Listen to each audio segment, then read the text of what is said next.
Hello everybody, video here for you today. This is the no cap recap of the Curse of Oak Island Season 13 Episode 4 called The Smoking Gun. Originally aired November 25th, 2025. If you missed any of my recaps of previous episodes, there's a link to my Oak Island playlist in the upper right. Let's get into it. Boo-dee-doo-doo. Previously, on the Curse of Oak Island, people have been looking for an incredible treasure for 230 years.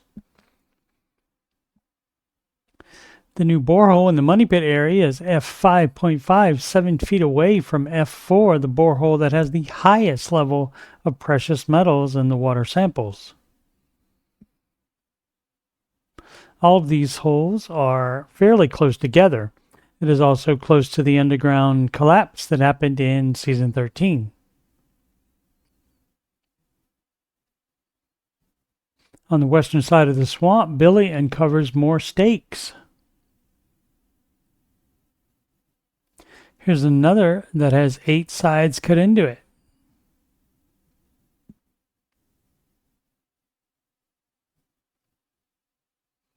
There are many, and they are not found in a straight line. Billy says there's a sand level and then construction that is similar to the stone road or even older paved area previously found on the eastern side of the swamp. They will ask Dr. Spooner back to the island to render an opinion.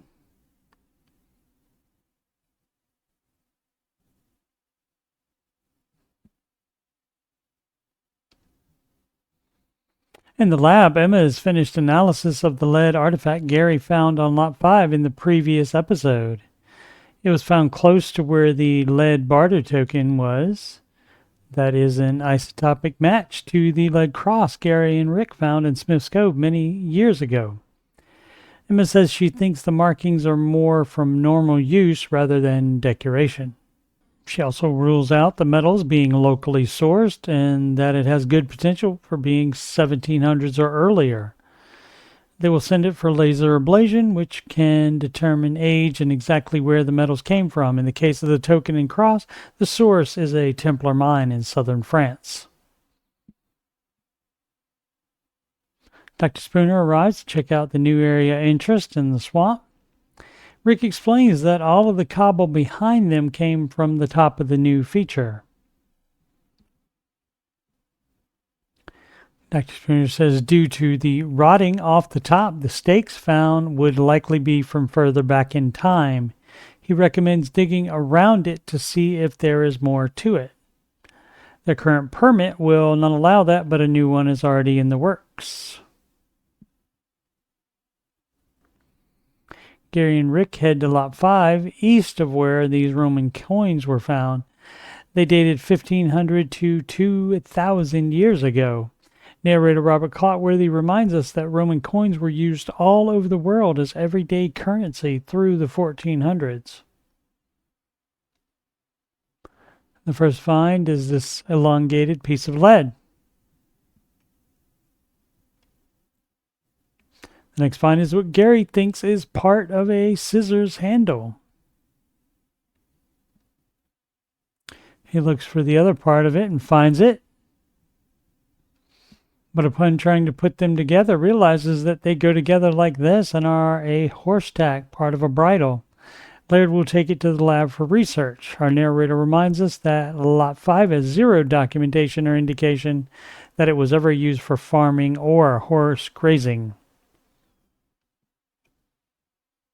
In the Money Pit area, choice drilling has pierced the bedrock at 204 feet, and in the 2 feet of bedrock spoils, Charles gets a hit with the metal detecting pinpointer. It's what looks like a half coin. Peter sees a design on it and calls Uncle Rick immediately.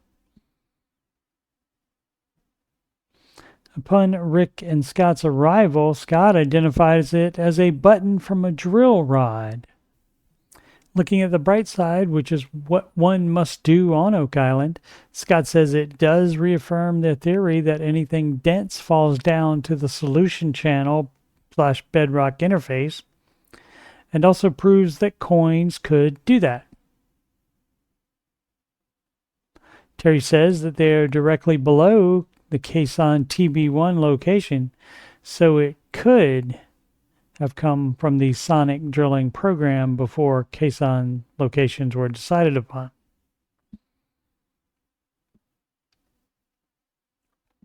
It's back to the lab for the Bridle report. Emma and Laird couldn't find any similar horse bridle information. Science again leads the way as analysis of the brakes on each piece are not a match.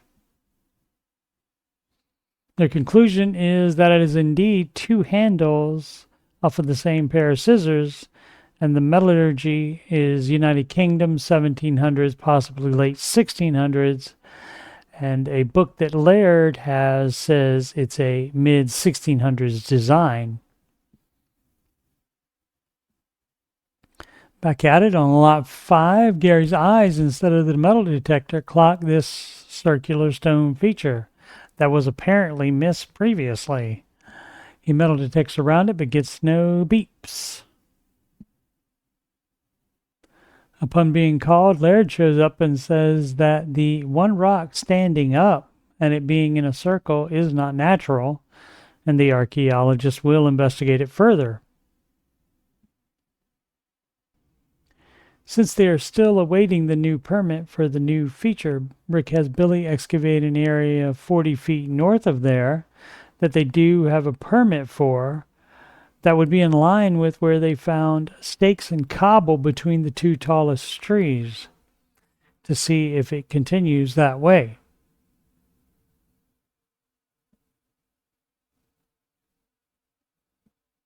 Rick finds some charcoal confirmed by him doing the smear test shown by archaeologist Miriam Amaro back in season 8 in the southeastern corner of the swamp.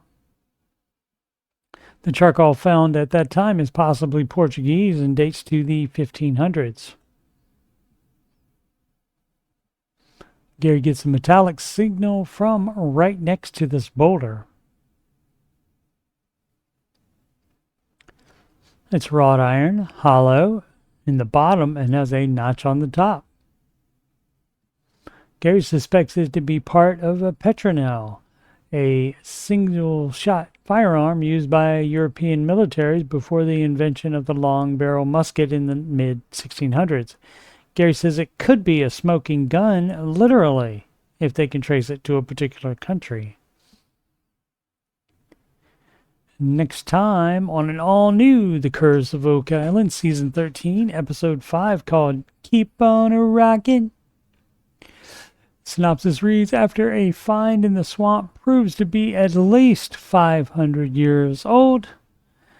Wonder if that's the feature or the petronel. The Oak Island team uncovers another man-made structure on Lot 5.